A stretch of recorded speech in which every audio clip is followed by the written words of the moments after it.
Buen día, los saluda su amigo el cazador de hombres lobos. A continuación narraremos la tercera parte de la historia, lo que contaban los abuelos. Las huellas encontradas se confundían con las de los demás animales, porque ante el temor de ser atacadas se moverían para todos lados. No obstante, todos conocían las pisadas de estas especies. Revisaron minuciosamente hasta encontrar unas diferentes que se hundían más que la de los chivos. Estas no tenían una forma definida porque se confundían con las de estos. No obstante, por el peso este atacante podía ser del tamaño de una vaca, pero en cuanto a la forma se confundían con las de sus bestias porque no se observaban las divisiones clásicas de pumas o jaguares, pero luego algunos observaron con más detenimiento, logrando distinguir que tenían 3 y 4 hendiduras, lo que indicaba que era un animal de garras. Esto se comprobaba por las heridas en los cuerpos de sus víctimas y el gruñido que la mayoría escuchó. Entre todos coincidieron que la profundidad de las huellas indicaba que estaba tan pesado como el burro más o menos. Algunos consideraron que la fiera fuera tal vez un jabalí. Recordaron en ese instante el avistamiento de Gerardo en el carrizal, pero no consideraban que un animal salvaje de este tipo se metiera a atacar a las bestias de carga. Además, este no tenía las cuchillas de sus patas tan filosas para cortar de esa manera. Tendría que ser muy grande o muy ágil para brincar tan alto. Para infligirles esas heridas en el lomo, todas las hipótesis se contradecían para descartar a los cerdos salvajes. Sin embargo, la profundidad de las pisadas no lo descartaban. Dudaban por los rastros encontrados, ya que estos indicios podían deberse a los jabalíes y a las fieras de uña. Descartaban y responsabilizaban a ambos, porque los jabalíes no tienen la agilidad ni la potencia mortal para causar ese tipo de heridas tan profundas, y las fieras, aunque tienen la agilidad para saltar hasta el lomo o cabeza de cualquier bestia y cortar cualquier músculo, no cuentan con el suficiente peso para dejar unas huellas de esa profundidad. Además de que también nunca habían visto unas heridas hechas por este tipo de animales, tan profundas y con tanta brutalidad que requerían una fuerza extraordinaria. Al final consideraron que pudiera ser un oso por el daño causado, aunque la mayoría lo negaba porque no habían visto a ninguno desde hacía muchos años. Otros opinaban que era un jaguar, un puma o una pantera gigante. Quizás esa era la respuesta probable. Sin duda este acontecimiento preocupó a todos, porque no tenían la seguridad de la identidad del causante de esta masacre. Decidieron en ese momento ir a buscar por todo el campo. Consideraban que algunos de los restos del chivo semental debían aparecer por lo menos y los tenían que encontrar. La sangre regada les daría un rastro a seguir. Organizándose para ir a buscar, partieron con los hombres que contaban con armas y algunos con machetes, mientras que otros se quedarían a cuidar. Confiaban en que este atacante hubiera huido y por la mañana no regresaría. Sin embargo, necesitaban tener pistas para defenderse de otro ataque o para eliminar a esta bestia salvaje.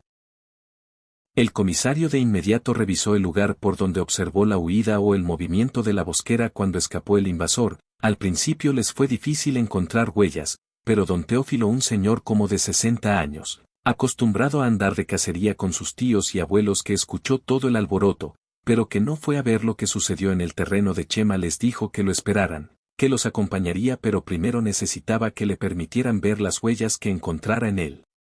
Terreno. El señor fue acompañado de su sobrino Pedro y otros más. Cuando llegó se puso boca abajo con las rodillas frente a donde fue la masacre, luego caminó en 4 patas rumbo por ese lugar. A todos les pareció curioso, incluso algunos querían reírse por esta rara actitud. Seriamente pidió a sus acompañantes que quitaran a las bestias de ese lugar para ver mejor. Enseguida observó fijamente el suelo, miró a los animales destrozados, luego siguió recorriendo el lugar pensativo. Al final salió agachado mirando pensativo la tierra. Después se regresó al lugar en donde estaban los chivos y salió por el alambrado rumbo a la barranca mirando fijamente todo a su alrededor. Se detenía continuamente mostrando una actitud de preocupación. Para ese instante consideraba una respuesta que probablemente nadie vio, ya que muchos no pensaron en algunos detalles que podrían decirles mucho, aunque lo que pensaba podía tomarse como una alucinación o tontería. Pedro, corre rápido. Avísale al comisario que son más de 2 bestias las que anduvieron aquí. Todos se miraron asombrados y preocupados. Si alguien sabía de estas cosas de la cacería y de rastreo era don Teófilo, quien era una persona muy callada, pero cuando hablaba decía las cosas con seguridad.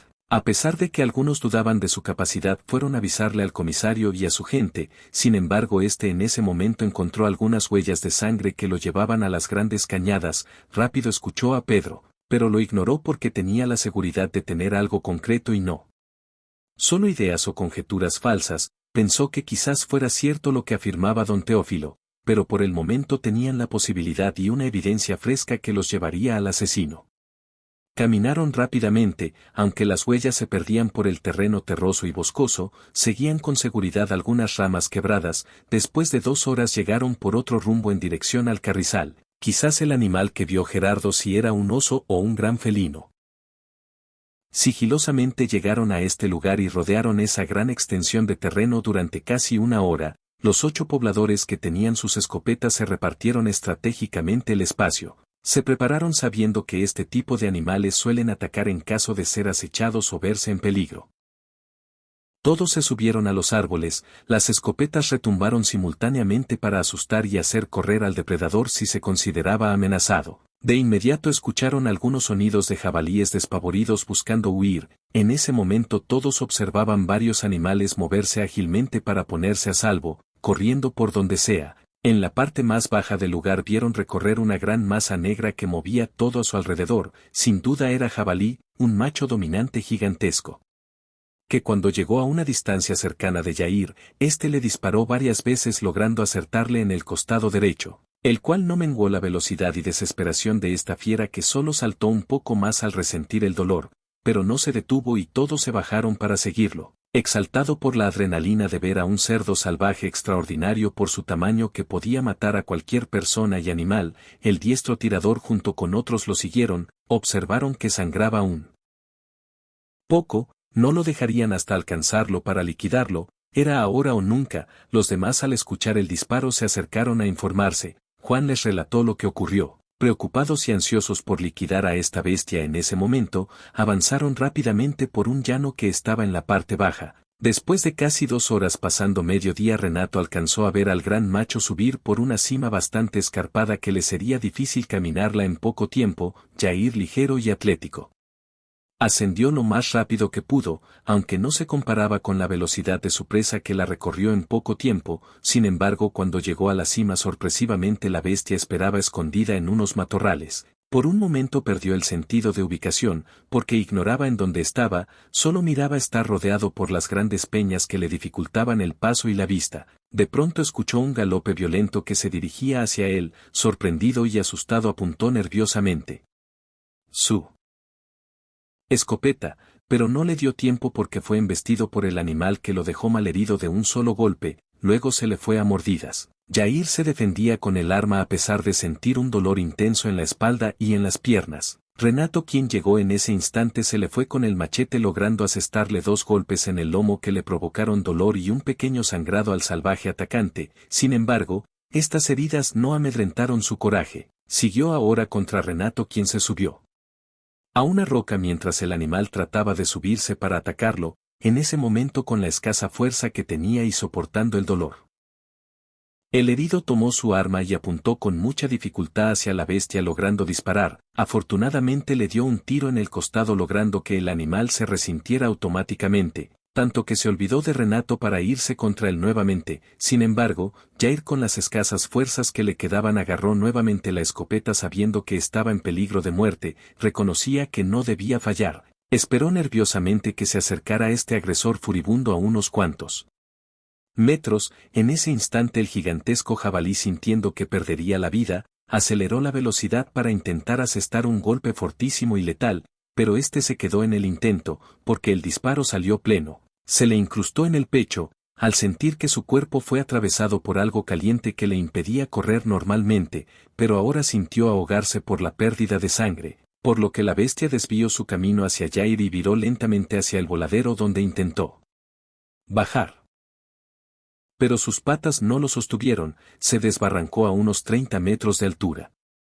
Mientras tanto, Renato auxiliaba a Yair, que se desmayó por el dolor. Tenía una pierna rota y tal vez varias costillas fracturadas. Luego llegaron todos los demás para auxiliarlos. Junto con el comisario armaron con otates y lianas una cama de varas. En ella transportaron al sobreviviente del ataque. quien casi no soportaba un dolor intenso que se acrecentaba a cada momento. Estaba herido pero contento porque había cazado a una bestia que quizás era la más grande hasta el momento en toda esa región y quizás en muchas más. No fue fácil regresar al pueblo porque caminaban lento por el herido, ya que buscaban trasladarlo sin tanto movimiento, para evitarle más dolor que el que presentaba.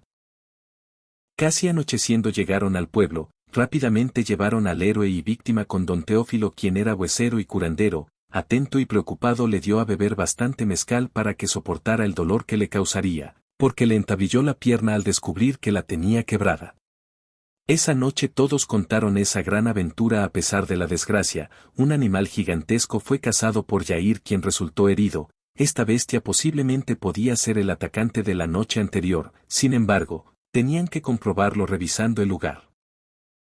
Algunos, a pesar de la felicidad y tranquilidad de haber herido mortalmente a la bestia y probablemente matarla, no se sentían seguros de haberla liquidado, por lo que necesitaban ver el cuerpo. Recordaban las palabras de don Teófilo como una duda que debían investigar y aclarar, pues el señor aseguraba que esta bestia quizás no era la responsable del ataque, o era una de varias. Metía la duda y la incertidumbre de casi asegurar de que el causante de la masacre no era un animal común.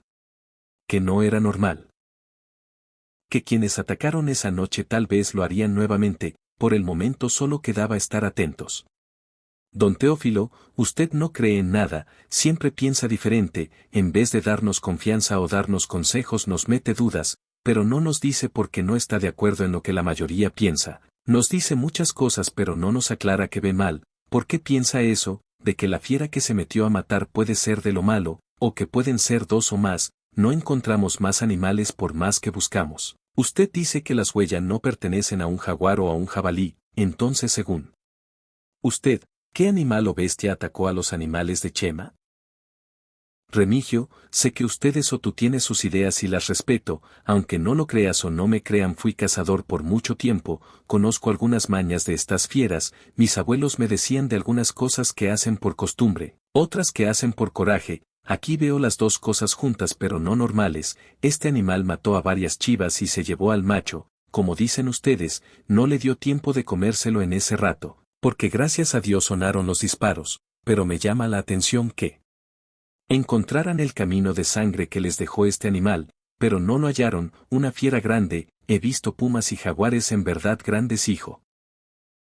Matan para comer y a veces si pueden, matan a varias presas al mismo tiempo si tienen oportunidad, pero aquí creo que no es de esta forma, porque la fuerza de estos animales por más grandes que sean no logran abrir mucho la carne, no pueden meterse mucho dentro de su carne en tan poco tiempo y este animal con manotazos abrió hondo a las bestias de carga. Esto no lo había visto y por eso no creo en lo que todos dicen. Pues no encontramos otra explicación, hacemos lo que vemos y lo que encontramos, vimos eso. Lo buscamos, encontramos huellas y lo seguimos, no encontramos una fiera pero si encontramos algo y lo cazamos. A lo mejor puede que usted tenga razón, pero tenemos que buscar soluciones y hallamos una, que no sea la verdadera, ya se verá, no sea aguafiestas don Teófilo, piense positivo. Siento como que usted quiere que pase algo más. No quiero que nadie salga lastimado, es mi forma de pensar, ojalá que sea lo que ustedes dicen. Mejor me voy a callar porque a lo mejor digo puras tonterías. No es eso don Teófilo, sino que también queremos saber bien lo que pasó para matar a la bestia, nosotros también tenemos dudas y queremos de verdad que no vuelva a pasar nada. Sin embargo don Teófilo se guardaba algunas cosas, aunque muchos ya consideraban esta situación resuelta porque el responsable estaba muerto, con suerte esto fue un ataque esporádico que no volvería a repetirse. Con mala suerte sería un ataque inicial, de tantos que seguirían. Las noches en el poblado de la Caña perdieron su tranquilidad desde el ataque a los animales de Chema, sin embargo algunos resaltaron el hecho de que no había personas cruzando su comunidad para tomar el transporte. 2 días transcurrieron de la incursión sangrienta de aquel animal, en los cuales avistaron y lograron cazar a un gigantesco ejemplar de jabalí, que recordó a los pobladores creencias y leyendas antiguas que hablaban sobre una bestia que traería a otras más, porque consideraban que había movimientos de reacomodo. Espero que esta tercera parte de este gran relato, lo que contaban los abuelos, haya sido emocionante. Esta historia continuará, esperen el siguiente episodio. Saludos a todos y cuídense.